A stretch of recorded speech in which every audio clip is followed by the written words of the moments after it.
জুলুম, নির্যাতন, দলীয়করণ, সন্ত্রাস, নৈরাজ্য, ভোট ছিনতাই, দিনের ভোট রাতে, এগুলি হওয়ার কারণে আমাদেরকে নির্বাচন করতে দেয় নাই।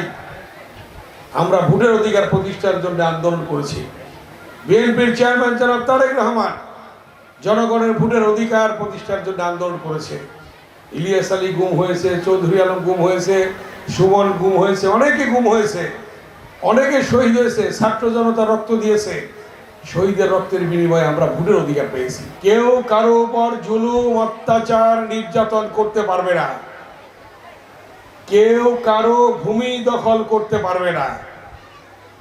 এলাকায় কেউ অশান্তি সৃষ্টি করতে পারবে না।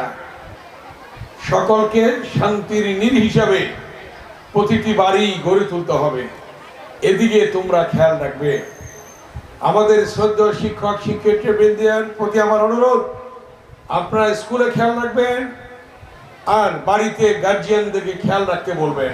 জুলুম, নির্যাতন, দলীয়করণ, সন্ত্রাস, নৈরাজ্য, ভোট ছিনতাই, দিনের ভোট রাতে, এগুলি হওয়ার কারণে আমাদেরকে নির্বাচন করতে দেয় নাই।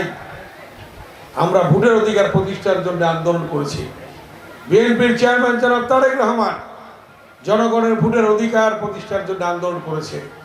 ইলিয়াস আলী গুম হয়েছে, চৌধুরী আলম গুম হয়েছে, সুমন গুম হয়েছে, অনেকে গুম হয়েছে, অনেকে শহীদ হয়েছে, ছাত্র জনতা রক্ত দিয়েছে।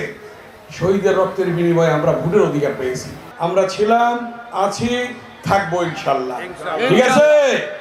এই যে ছেলে মেয়েরা তারেক রহমান ফ্যামিলি কার্ড দেওয়া শুরু করেছে, কৃষক কার্ড দেওয়া শুরু করেছে, সামনে হেলথ কার্ড দেওয়া হবে, এগুলি দেওয়া হবে এই এলাকার জন্যে, কেরানীগঞ্জের জন্যে, বাংলাদেশের জন্যে। অতএব প্রত্যেকটি কাজই আমরা করবো ইনশাল্লাহ।